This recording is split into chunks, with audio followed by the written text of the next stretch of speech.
1999 Chevy Silverado with the 5.3 Vortec.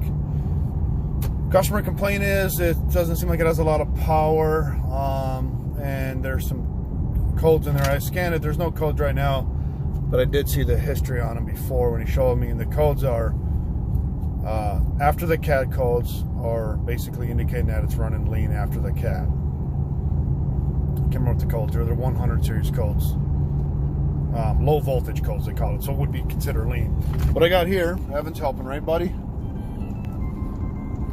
So I got O2 sensors, bank 1 sensor 1 and bank 2 sensor 1. There's your cross counts, what you want. But if I smash it to the floor or do wide open throttle, it's in closed loop right now. When you go wide open throttle, it's going to go to open loop, but the O2 sensors will still read.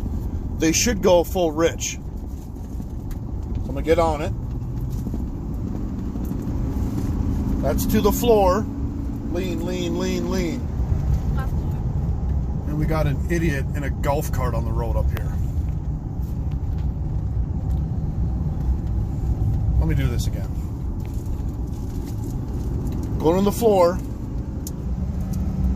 Okay? Lean, lean, lean, lean, lean, lean. So what that tells me, it's not getting enough fuel. Whether it's a weak fuel pump or a dirty mass airflow, because it's a mass airflow engine, because it's down here. Now if it stayed rich the whole time and there was no power, it was up here the whole time, stayed rich and there was no power, we check for a plug cat, which we'll probably do anyways, but I don't think that's the case. It is actually running lean. I'm going to look at fuel trims next and do some checks. All right, I'm in park. AC's off. Grams per second, it's a 5.3. Should be around 5.3 grams per second when it's fully warmed up. No load on the engine. That's pretty accurate as long as you're above 3 grams per second for a 3-liter engine. 5.3 should be around 5.3. We're a little higher on there, not too bad. That's pretty close. And if it was under-reporting, it'd be less, or over-reporting, it'd be a little bit more. Maybe a little bit, perhaps. We'll take a look at that. Under-reporting would be dirty, but we need to look at our fuel delivery. So just want to show you guys that we're actually pretty decent there, maybe a little bit higher than we should be. Here's our fuel trims, our short terms and our long terms. 0% is perfect. Anything below it's taking away fuel. Anything above it's adding fuel. We're actually pretty decent here. So it's not like, you know, it's not a vacuum leak. Because if it was a vacuum leak, we would have a lot of positive fuel trims, and when I rev it up, it would go back down because there's less engine vacuum at a higher RPM. So at least we're eliminating that. Alrighty, this is our O2 sensors after the cap. Bank 1 sensor 2, bank 2 sensor 2. That tells me it's a pretty good cap because, well, it should be around, well, 700 millivolts, 700 millivolts. A straight line. It means the cat's doing its job. If it's cross-count a lot,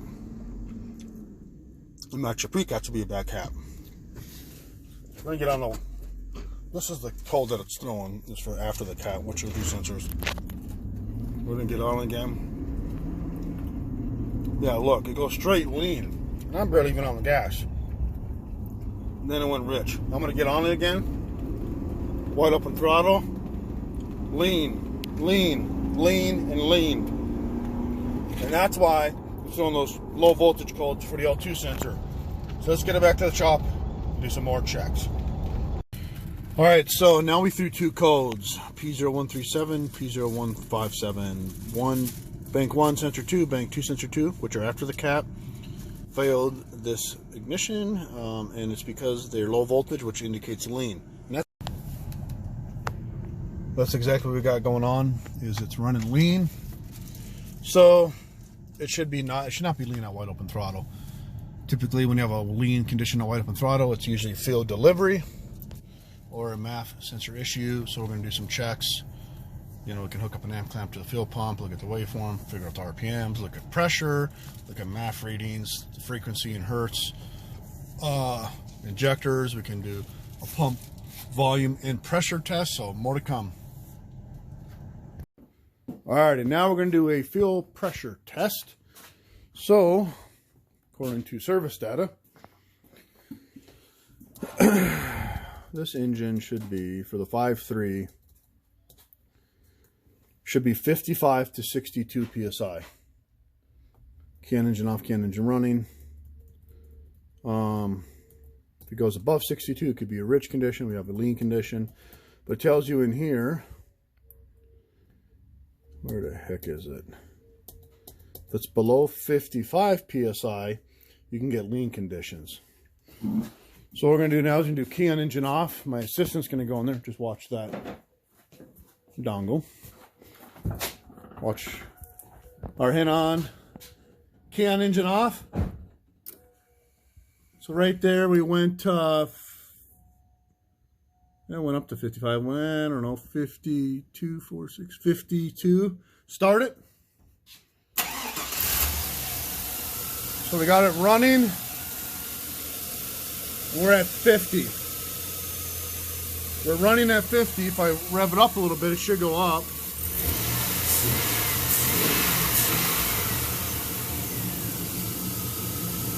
We're at 50. That's 5 less than the minimum it should be. Let's unplug the fuel pressure regulator. And it goes up to 60. We might run it like that and see how our fuel trims come out.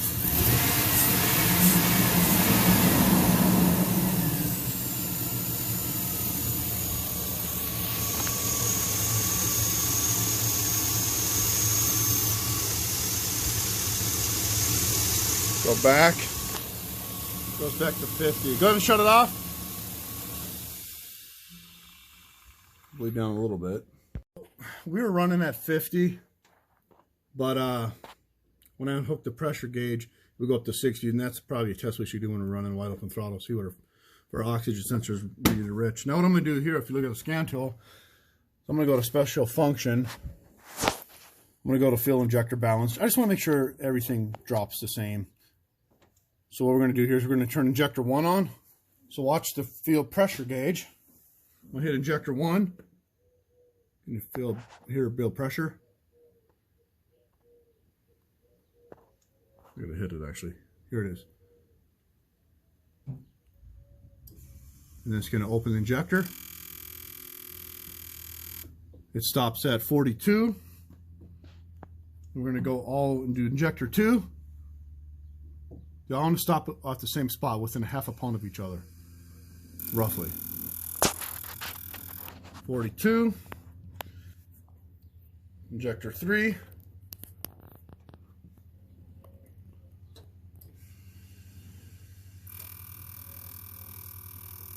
42. So if one didn't drop as far, it'd be running leaner. It went too far, it'd be running rich. I'm just making sure they're all good. 4.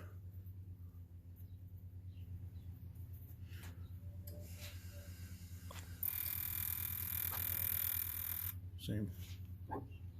Pretty close. 5. Some vehicles you can't do with the scan tool, you have to do it the manual way. There's a kit they make, which works pretty good too. This is a hell of a lot easier though. 6. Just making sure they're all even. Just to at least eliminate that. Seems to be a fill delivery issue maybe.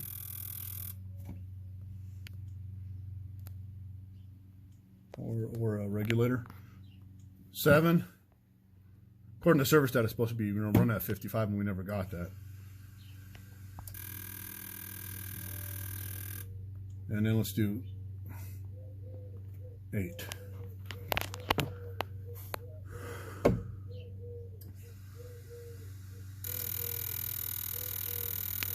So they're all pretty good there. So what we're going to do now is we're going to unhook the fuel pressure regulator. Actually, I'm going to start it again while you film on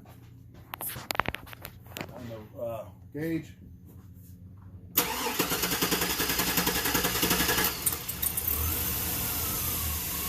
Took a while to start there because we had to load it up from all that fuel.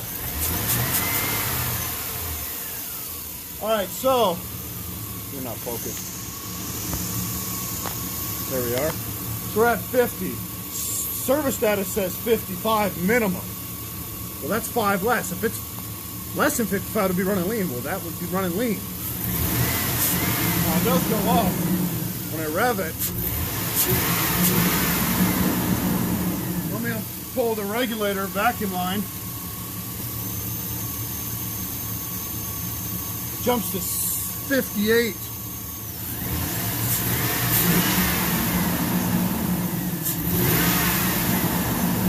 Jumps to 58, which seems like it's a weak pump. So what we're going to do now is take it for a drive again and go from there. Right? Alrighty, we're back in it. You're clear, you're good. So, still running lean. I don't think we're keeping up with the volume of fuel, even though we hooked the regulator. I think we got a pump issue. So, wide open throttle. Go. We're lean, we're lean, we're lean. Okay, get off. Take a left here. That's Steve-O. So we were lean right there. So what we're going to do now is we're going to scope the pump with the oscilloscope, look at that waveform. We may check volume. We'll see here, which is a quick check as well. More to come. All right, so we're going to check for a fuel volume now. So what I'm going to do is I'm going to jump the relay here. Pin 1387, don't do this wrong because you will fry your engine computer, the driver. I'm doing this so I can keep it on all the time because the scan tool will bypass it. It'll only run it for, I don't know, 15 seconds or so. Okay, I'm gonna put this in here. Now I'm gonna bypass the system, but I'm gonna hit start. I have a stopwatch here. Okay, I gotta start over. I didn't get it. Reset. Okay, I'm gonna hold for 30 seconds. You can see the timer. I gotta start over. Can you pause it quick? All right, so I'm gonna hit start at the same time and hold this. Stop it. All right, we had a mess there, sorry. Can you take your other hand when I tell you hit start? Yep. Start. Okay, we're gonna go for 30 seconds. You should get about, they say 16 ounces is a pint, so about a pint in 30 seconds. Well, we're way good. I'm stopping there. We only got halfway there. And look at that. We're at like 26 ounces. We only got 18 seconds in. So it's not a fuel volume issue per se. But what we're going to do now is we're going to light this thing on fire. Joking. we're gonna do a fuel pump waveform next. All right, so now we got the amp clamp in there. If you look here, we got a pretty good fuel pump waveform. We got 8 to 10 amps. DC average, we got about 9 amps, and the waveform's pretty damn even. That looks a really good pump. Maybe it's not a pump issue. Anyways, if you go in here and put your cursors, say you have 8 commutators, 1, 2, 3, 4, 5, 6, 7, 8. Then the pattern starts over and you take 60,000 milliseconds in a minute, divided by the difference between here and here. 60,000 divided by 8.4 is 7,142 RPMs. So the fuel pump seems to be fine. We need to look at some other stuff. Alright, so we cleaned the mass airflow. Wasn't that dirty. A couple little spots on there, but we're going to check it again. But since we're here, we're going to do a pressure transducer test. Got to plug out the scope. We're going to pause this. We're going to zoom in. Let me get it centered. Alright, what we're looking at from there to there, 720 degrees of crankshaft revolution. If you put 4 cursors in here, you'd have power, exhaust, intake, compression. This is your exhaust valve opening. And 0.523 millivolts. 0.5 volts. Probably a pound or two. What we want to see is, we don't want to see no more than 2 psi at 3,000 RPM. So we're going to rev it up real quick. What I'm checking for is a plug cat. That's what I'm checking for. Just to eliminate it. So revved it up to 2 to 3,000. We got 0.5 millivolts. 2 or 3 psi. But let's do this real quick. Let's change our scaling here. So I wrote a formula in here. Let's go to the cylinder pressure transducer and check that. All right, so now there's our PSI there. This is at idle. 1.6 PSI. I know this pressure transducer is off a little bit. So I'll show you here. Actually, let me shut the vehicle off. So right now, let's see where we're at with it on. No, it's actually pretty close. We're at, that's 28 micro, I mean, it's nothing. That's pretty much 0. So let's run it again. Maybe the cat is plugged a little bit.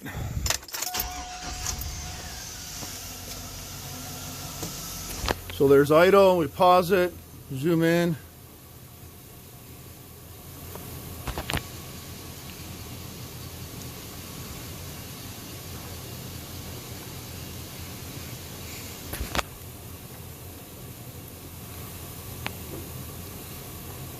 I need to get a better pressure transducer, like a Pico one. This works. Yeah, that's good there, 28. I mean, that's pretty much 0. And we're going to rev it up and hold it. There's our 3,000 RPMs rate in this area right here. Pretty digitized. Let me get a better scale. Waveform's kind of digitized, but we got 3.5 psi on those peaks, which you're not supposed to have more than 2. I mean, it might be a little plugged up, but I don't think it's excessive. Now we're back on voltage right here. Check that. 463 millivolts. Yeah, that's 0 psi. Go ahead and rev it to 3,000 and hold it.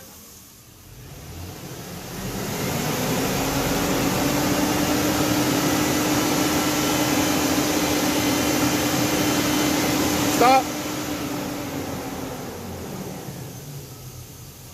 Yeah, this seems to be a little more accurate. Yeah, 548.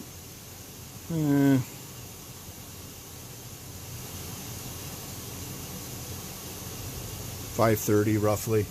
So probably 2-3 psi is what we're getting. What you would equate to that, because you're 0.53 and you go 0.5 to 0.6, you split it. Probably, you know, 2.5-3 psi. So that's right. Maybe we're just on. You can go ahead and shut it off. Probably just on the edge of being out of tolerance, but of course, when you do that, you want to make sure you take your plug wire so you don't hurt the coil. Take it to a test light to ground. But just wanted to eliminate that. We're gonna go drive it again with the cleaned up mass airflow and go from there. All right, before we drive it again, we're gonna do a compression check since we had this plug out. We just picked the cylinder. No, we probably should. We could check the other cat. We're only checking this side, obviously. We could check the other side, but it's not misfiring. It's not affecting that, so I don't want to even do the other side because I don't think that's an issue. We're going to do a clear flood crank, smash it to the floor, crank it over tight to stop.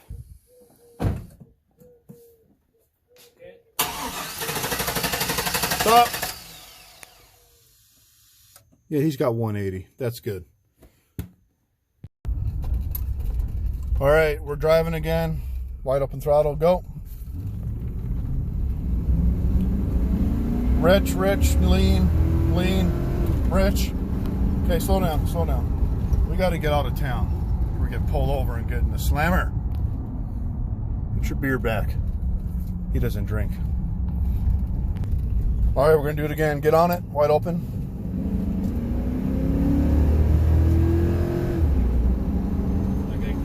Rich, lean. Oh my God, we gotta wait for more people to move. Get over these bumps. Okay, now go. Just lean there, Rich. Just hold it down.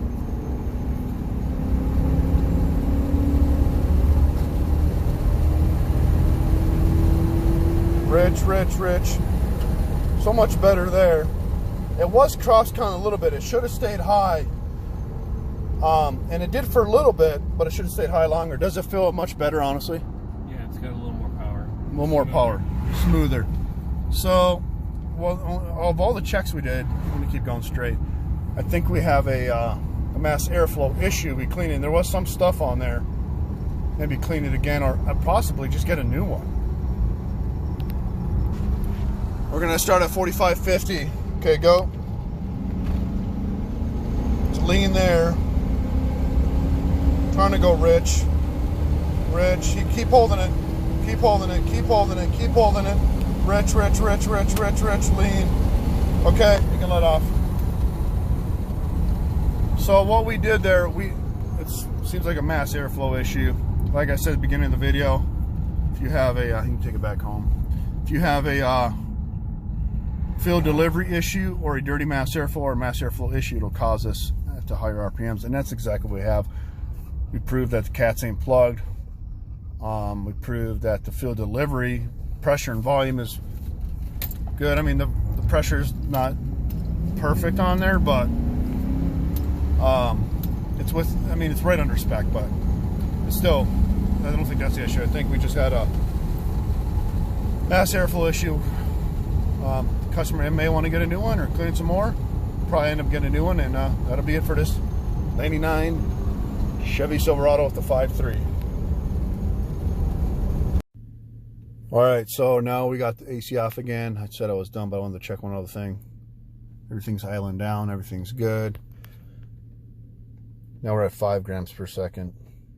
Before we're at supposed to be around 5.3. We're at 5.5 or something. It was like over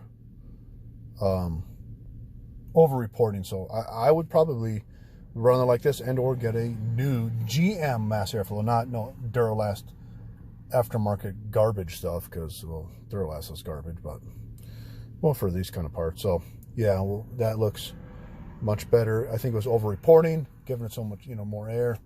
Now let's see if there's any codes in here, because before we had codes when we got on it like that, it was picking up that it was lean, and it would do it every time.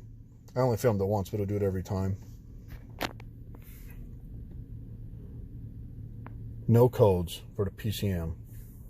That's awesome. Before we had codes every time we got on it. So that is it for this vehicle. I know I keep saying I'm done, but I want to follow through with all this data. So let's look at the post O2 sensors now, because remember, those were going lean, and that was what's throwing the code. So let's see. Oh my God, can you shut your window? So let's look at that now. 1, 2, and 2, 2.